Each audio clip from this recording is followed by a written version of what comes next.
Hey guys, this is Life Maniac, and I'm going on putting up today my Marik Ishtar slash Yami Marik deck profile. Well, I have the hypothesis that, and that's what I'm meaning about that. Um, this Marik Ishtar had his own deck profile until Yami Marik took over completely. So as a result of that, you might take into account that he was already under the influence of Yami Marik, but as Yami Marik completely conquered the body from Marik Ishtar, it was just like that he exchanged, as a matter of fact, most of his cards in his deck, which he mentioned, I think, as he was in his duel against Yami Bakura, where Marik Ishtar was his ghost, or his soul was taking a part in too. So yeah, you might speculate which cards he had, or rather I did research a little bit, and on all the duels in which Marik Ishtar took direct control of one of his servants, or uh, possibly let one of his servants fight it on his own. It was like that he had certain cards, or put certain cards into the deck, like as he controlled Joey Wheeler. He put some spell cards in the very deck that he didn't had from Joey, to improve it and make it more skillful, in order to, of course, beat or defeat the Pharaoh and Yugi. So I gathered all those cards from his servants and from himself, or which he put into the decks of his victims that he controlled or made to his servant due to his Millennium Stick, and made an own deck profile out of it. So as a result of that, we just direct hop into it. I just don't want to talk a lot just around it and make too much small talk. Yeah, and the first card that you had already seen is he played, after my opinion, of course, you can say it was in a deck of strings, 2 times the Revival Gem. Now, Revival Gem, of course, was key card, monster card on to his deck, which he used for his main strategy, as he had in the current, or in the duel in which he inherited the body of Strings, one of his servants. In which deck he, of course, put also Slifer the Sky Dragon. The later Yami Marik also put the Revival Gem into his deck. He just mentioned that he exchanged most of the cards of Marik Ishtar, but not all. So we can, as a result of that, see the Revival Gem as a one-off, at least, also in the deck of Marik Ishtar later on, which I will put up, of course, also in a special Battle City character deck profile for. So Revival Gem is a 2-off. Of course, we want to draw it and put its effect into the play. It is a monster which has 4 stars, 1,500 attack, 500 defense, and its effect works like that, at least in the TCG. And if it is destroyed, you can pay 1,000 life points and special summon a defense position during your next standby phase. Now, in the anime, it was much more stronger, as you didn't have to pay that much of life points, for example, in terms of its effect. And then, of course, in the battle, Strings against Yami Yugi or Atom and Yugi Slash, of course, they are also were 2 characters in one, you might say. He used this card as a key card and was central to his strategy, along with a couple of other cards which I will be talking about later. So yeah, this is one of the central cards in this deck as well, but it will be having slight changes, and which I will be talking about later on. Then I put in there Legion of the Gesture, which 1000 has 1300 attack, 1500 defense, 4 stars. It's a spellcaster. Of course, this was an aqua card, water type, and this isn't dark card, a spellcaster type, which has the effect during your main phase you can additionally to your normal summon set one spellcaster monster as a tribute summon into the face up attack position, and you can put this effect into play just once per turn. If this card is sent from the field to the graveyard, you can summon one normal spellcaster monster from your deck or graveyard into your hand, and you can it's once per turn effect. So effect which will come in handy also into this deck, as Marik Ishtar Yami Marik also have spellcaster cards in this deck, but not only. So yeah.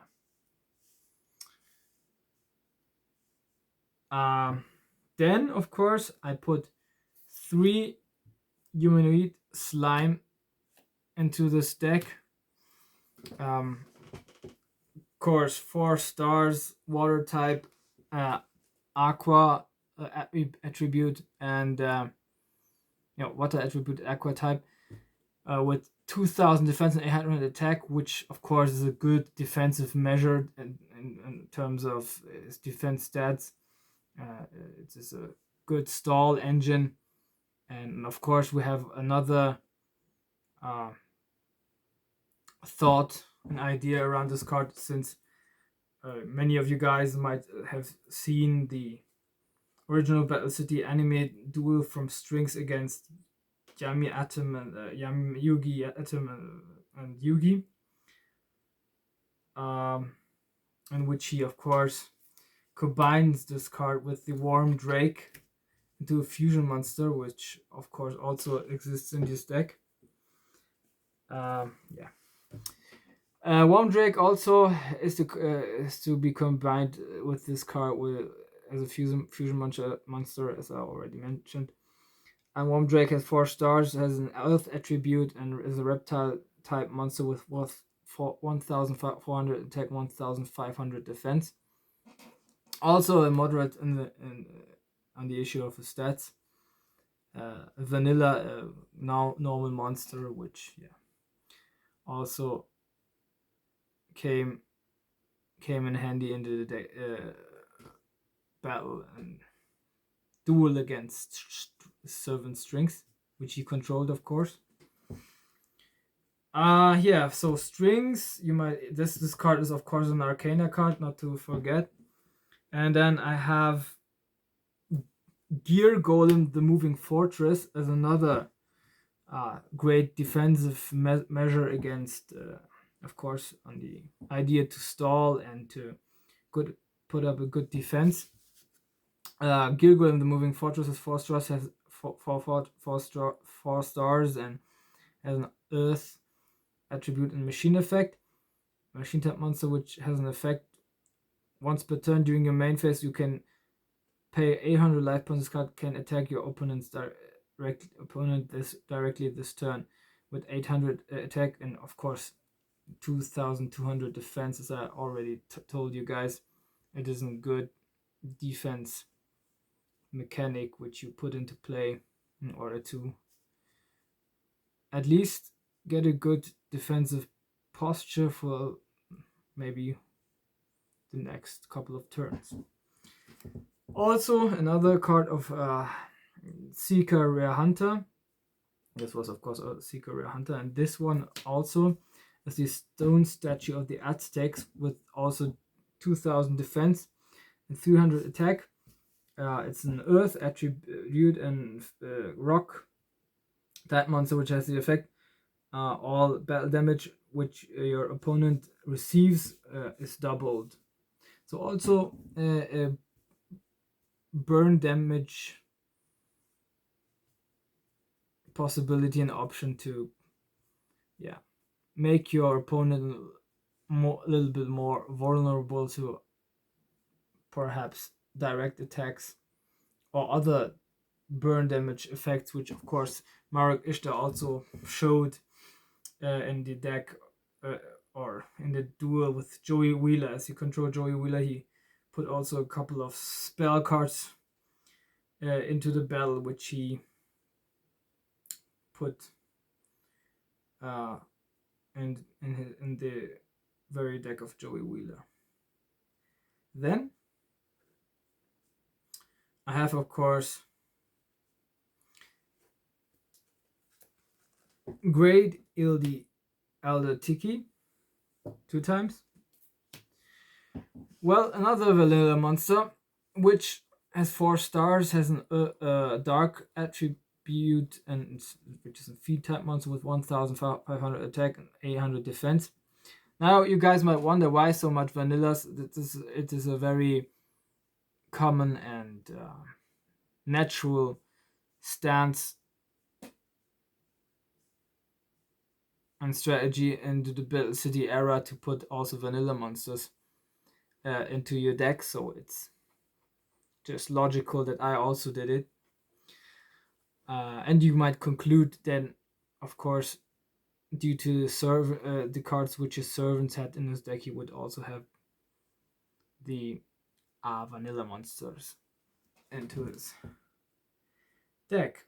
And of course, Great Tiki is working is a monster card which Loomis and Umbra, his twin servants, you might say, had in his deck, along with, of course, Melkit, the Four-Faced Beast.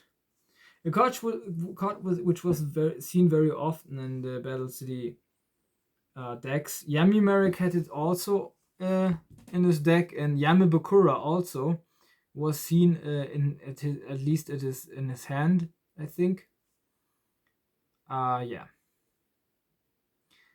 Melkit the Four-Faced Beast is a dark attribute monster, 4 stars, fiend type, and 1500 attack with 1200 defense. And these 4 cards are very essential to bring one of the boss monsters into the play, which I will be revealing to you soon.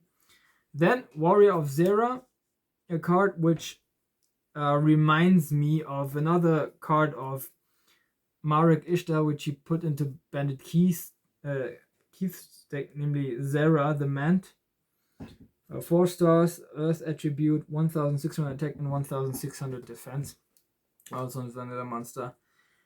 Then, onto the boss monsters, I put in there the Dark Magician from Arcana, the Masked Beast Death Guardians, of course, as I just referred to, from Loomis and Umbra, Zera the Mant, which he put into Bandit Keith's deck, and last but not least, the Winged Dragon of Ra. Now, Winged Dragon of Ra, of course, the final boss monster, you might say, it is very, after my opinion, logical that he sent all of his servants into it, and you might say then he had maybe the combined strength of his servants as well as his own monster, and then on the peak of all of this, the Winged Dragon of Ra in this deck. Why is there no Exodia into this deck, and why is there no Slifer in the deck? Well, Exodia is a very specific monster which needs a lineup of a base strategy which is just focused on Exodia itself, which this deck cannot fulfill until you just have stalling monsters like maybe them 2 and them 5. But then I have to put also the other boss monsters away from this deck. So yeah, it's very unlikely that he would have been in Exodia in his deck. So I mean, maybe he would have been possessing one onto his side deck, but yeah, not very probable though. First, he might possess Exodia. I just wanted to add that the information that I think he would not play it out, either play it out nor have it in his deck. Then Slifer, I just assume Slifer was won by Yami Yugi or slash Yugi. So there was just one. Now, the one or other might even say or criticize, yes, but he also made copies of the Egyptian god cards. So as a result of that, you might say he had maybe Slifer the Sky Dragon also in his deck, but yeah. I assume he didn't, so he did have maybe copies of that card, but he wouldn't do that copy into his own deck. He just did it with the deck of a servant, so yeah. After my view, he wouldn't have that card in his deck. But of course, Slifer, you would have a good possibility to combine these cards with Slifer, for example. Now, these were my monster cards. I have just to explain, of course, the Dark Magician. You would have the Dark Magician with 7 stars, and the Dark Attribute you all know, 2500 attack, 2100 defense, Spellcaster, normal monster. As a measure of mocking the Pharaoh, because Dark Magician is his significant card, monster card, and he might do that as an antagonist and want maybe to troll a little bit the Pharaoh. Mask Beast Disguise, of course, as I already said, Loomis and Umbra had this in his deck, and it's an dark attribute monster with fiend type, 3300 attack and 2500 defense. It cannot be, it has an effect which works like that. Cannot be normal summoned or set, must be for a special summon from your hand by tributing 2 monsters, including at least one Grand TKL or Malekith the 4-faced beast. If this card is sent from the field to your graveyard, target one face-up monster your opponent controls, equip one Mask of Remnants from your deck to it. Yeah, so one very strong card. Even the strongest from these 3. So about Zero the Man. Zero the Man is Ritual Monster, as you might see. It has also 8 stars as Mask Beast Disguardius. Yeah, and it's a dark attribute in fiend type ritual monster, which of course needs the ritual card 0 ritual to be ritual summoned, with 2800 attack and 2300 defense. This card he played out in the first duel from him into the Battle City era against Yugi Muto, not Yami Yugi slash Yugi, just Yugi. Into the deck of Bandit Keith, so you might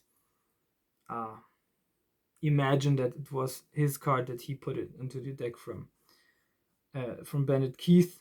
We saw Bandit Keith's deck before. He had a fiend type monsters as well, but not that strong one, which was very declared as very rare. This card with the 0 ritual card along it. Yeah. And of course, last but not least, the Winged Dragon of Ra, which is of course a divine type monster with divine beast effect and type. And in effect works like that. It has 10 stars. And its effect works like that. Cannot be special summoned, requires 3 tributes to normal summon. Cannot be normal set. This card's normal summon cannot be negated. When normal summoned, other cards and effects cannot be activated. When this card is normal summon, you can pay life points so that only you have 100 left. This card gains ATK defense equal the amount of life points paid. You can pay 1000 life points and target one monster on the field, destroy that target. And the attack and defense stats, of course, are question marks, as you have to tribute 3 monsters, and then the addition of the attacks and defense become the addition of the defenses of the 3 months becomes its defense, and the addition of the 3 attack stats of the 3 months that you just tributed become the attack stats.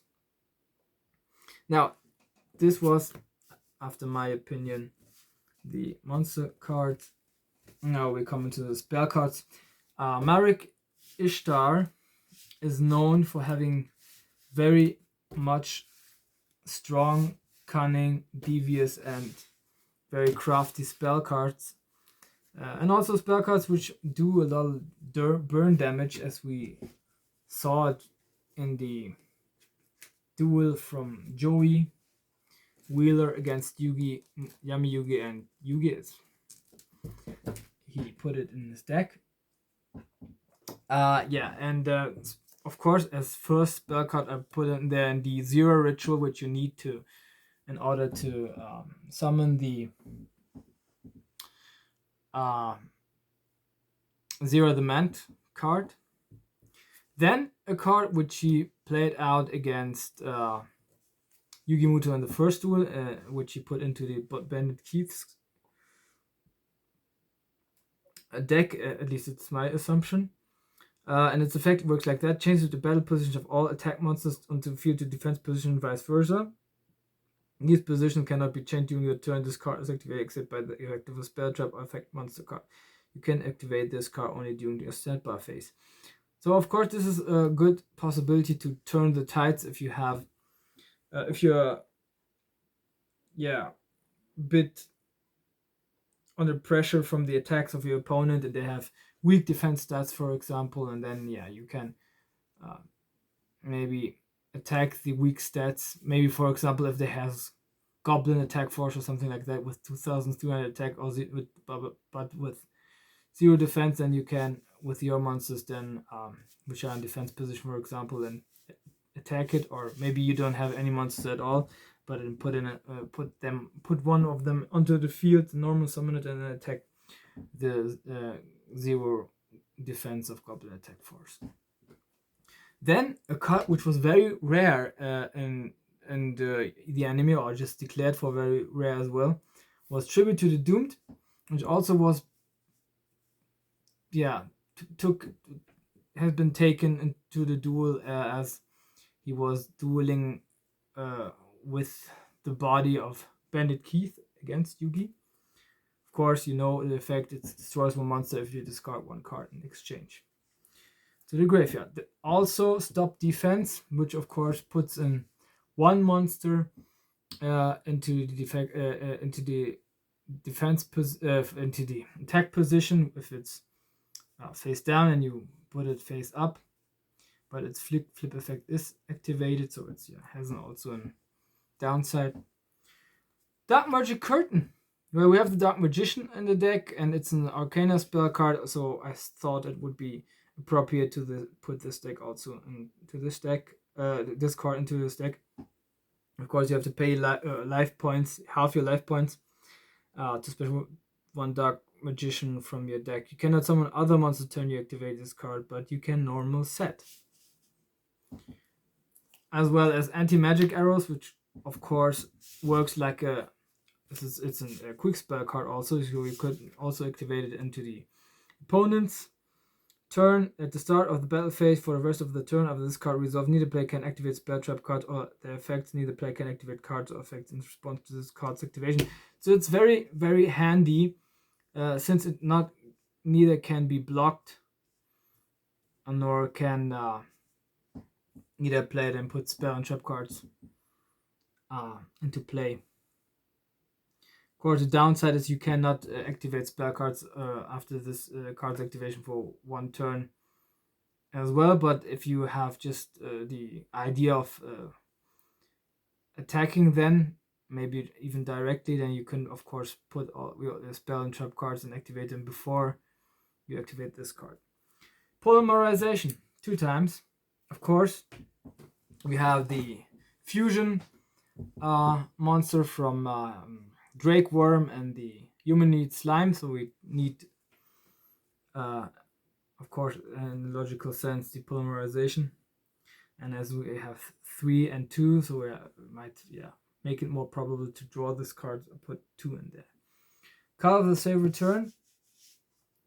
Card of the Safe Return, of course, is one card which he also played in this key strategy from strings.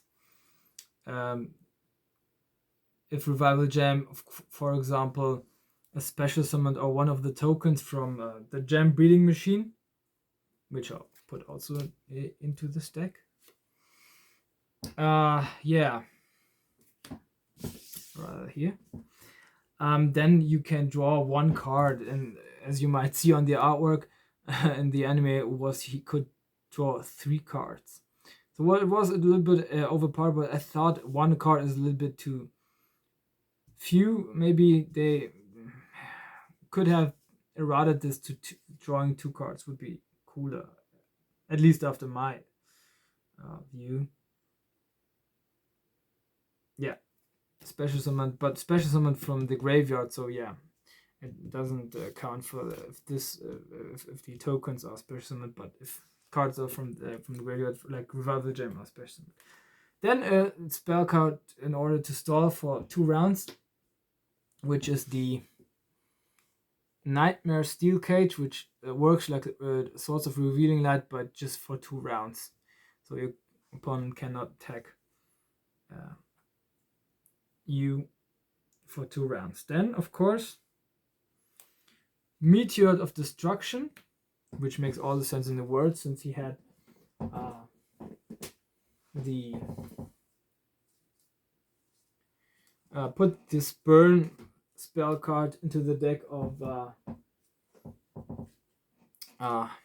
Joey Wheeler in order to make battle effect damage to Yugi to bring him back faster to 0. Meteor of Destruction's effect is give your opponent 1000 points burn damage or damage, and you cannot activate this card if your life points are 3000 or lower. So yeah, it has also a downside.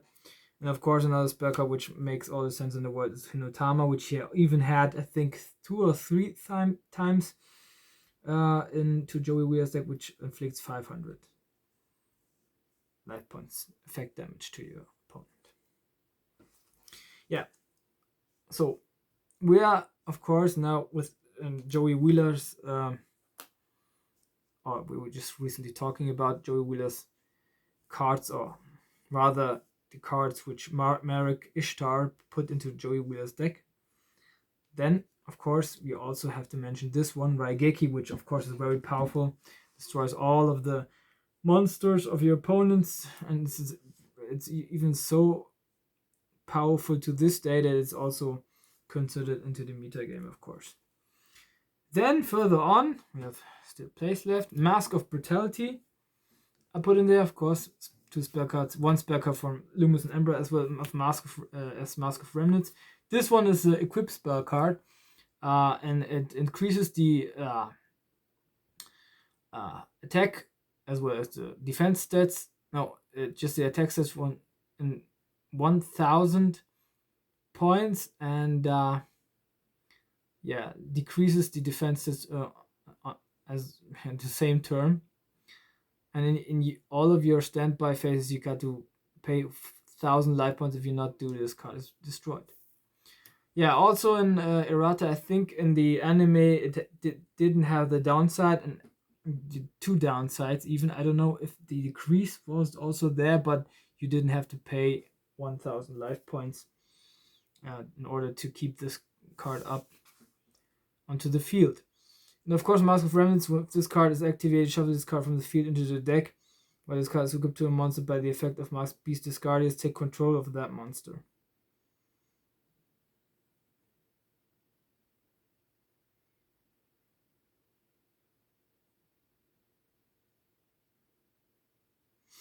Yeah, very cool artwork as well. Cunning and sinister.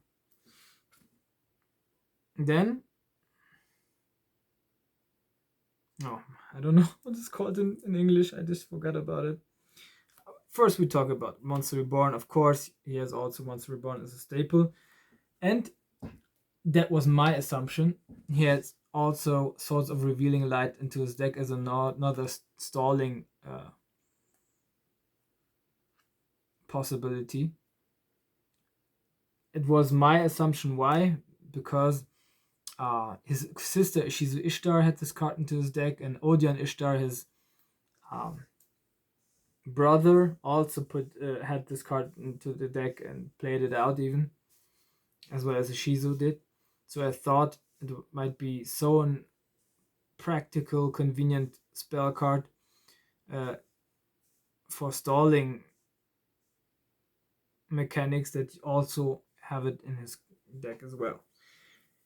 Then, oh my god, I just forgot about the card. It's called Traueropfer in German. It's, I think, I don't know what it's called in English. I have to just look it up. I'm sorry. I just forgot all about it. But it's a card which has the effect that if you have the possibility, or if you want to tribute 2 monsters, you can put this card into play and then just tribute 1 instead. Yeah, and Yami Marik had this card into his in his deck, but it didn't make any sense because he didn't have any cards which were which required 2 tributes. He had just the Winged Dragon of Ra, which required even 3 tributes. Mask Beast Discardius just works with Mask of Remnants, and the others, I think Hellpuma had just 1 tribute. And I think in the anime, this card had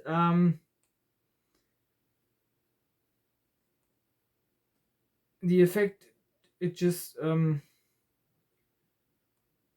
works for 1 monster with 1 tribute, so you don't have to put any tribute or into the play, something like that. Oh, it's called. Come on, where is it? Tribute Burial, of course. And like I said, it has the effect once per turn. You can give 1 monster which requires 2 tributes as tribute summon by just tributing 1 monster. Oh no, sorry, I'm just banishing 1 monster from each graveyard, and additionally you cannot special summon any monster. So I think in the anime it worked like that.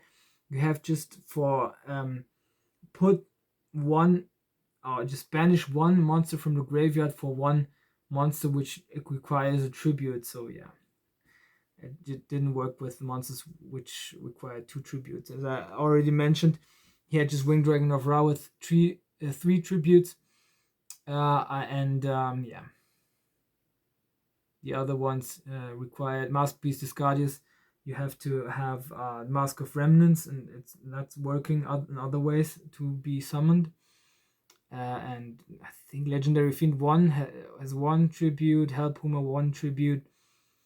I don't know which other cards were that strong. I think that was about it. Yeah, but last but not least, that was, of course, the spell cards now. And yeah, well, we're coming to trap cards. One word I just forgot about is, of course, the Gem Breeding Machine. Of course, special summons each turn 1 token. With 500 attack, 500 defense. But you cannot summon any other monsters except slap tokens, but you can set, of course. And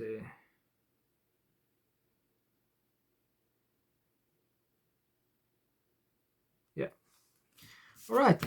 Then this was the spell cards. Now I'm coming to the trap cards, which is very brief because I thought Marik Ishtar was rather the one which had very many trap cards into his deck, because he was a very devious, sinister, and crafty character, which turned out to be fully his responsibility that he was like that, of course, and put these parts from Marik, or put these negative parts into Marik Ishtar. I have Mirror Force, which of course as a board breaker as well as as Raigeki is very cunning and working well, but I thought, I don't know if Ishizu had this one. But yeah, I think it might be a card which I just speculated that he might have it. But none of his servants did. Oh yeah, Loomis and Umbra did have this, so I think it is very probable that he might have it too. Then Judgment of Anubis, Odeon Ishtar card, which is of course with the effect, of course, move force to get onto the details. Destroys if a monster. I think all monsters. If a monster attacks, all monsters in the attack position. Judgment of Anubis, you have to discard one card. Then you if a card is activated which destroys spell, trap, card, or one or many, and then you can negate that effect and destroy that card, and as well as choose one opponent's monster, which is I think face up. Yeah, face up, and inflict damage to your opponent equal to the attack stats of the destroyed monster. So it's very hard. This was one of my favorite cards back in the day, since it had a very hard effect onto the opponent. It blocked a spell card which destroyed others, or trap card maybe, which destroyed other cards, and then could also destroy one monster. For example, my cousin, it was like working like that. He had Solomon Judgment back in the day, and so Solomon Judgment, of course, had the effect to destroy one spell trap card, for example, and I countered with Judgment of Anubis. Then he had paid half of his life points, and then could also block this very measure, and then countered with Judgment of Anubis, and also then destroy one monster and put further damage onto his life points. So it was very devastating back in the day. Of course, he would have Metal Reflex Slime, as he has also Revival Gem. Metal Reflex Slime, a special mon. This card in defense position is an effect monster for Aqua Water level 10. It has 0 but defense 3000, so a very good defense option as well. Stalling, and yeah, this card is also a trap. Summon this way, it cannot attack. That doesn't need to attack. It's a very good defense possibility. Then Gem Defender, as we have two times, as we have two Revival Gem into that very deck. This is also, after my opinion at least, very convenient to have this card. And if your opponent, for example, attacks, then you can switch the attacks onto the Revival Gem, which you of course can summon into the next round, special summon back into defense position, and you didn't lose anything except of course for 1000 life points, which you can then pay. Last but not least, I have Mask of Remnants. Of course, these cards, this was a strings card, Odeon Ishtar and Loomis and Umbra, and this also Loomis and Umbra trap card, which of course neither player can tribute cards. So you cannot tribute summon cards, for example, as well as not tribute any cards at all. So it's very good blocking technique, and made come in handy as well. And of course, last but not least, I already forgot about it, but just in a second I'm back. I will show it to you guys.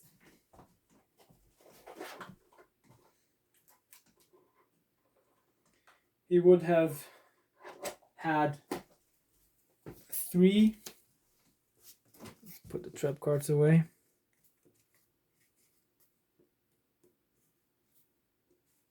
He would put away 3 of the humanoid Drew's Warrior. Yeah, to of course summon it in combination with the Humanoid Slime and the Drake Worm. It's a card with monster card with fusion monster card with 7 stars, a water type and water attribute and aqua type, 2200 attack and 2000 defense. So of course you have another strong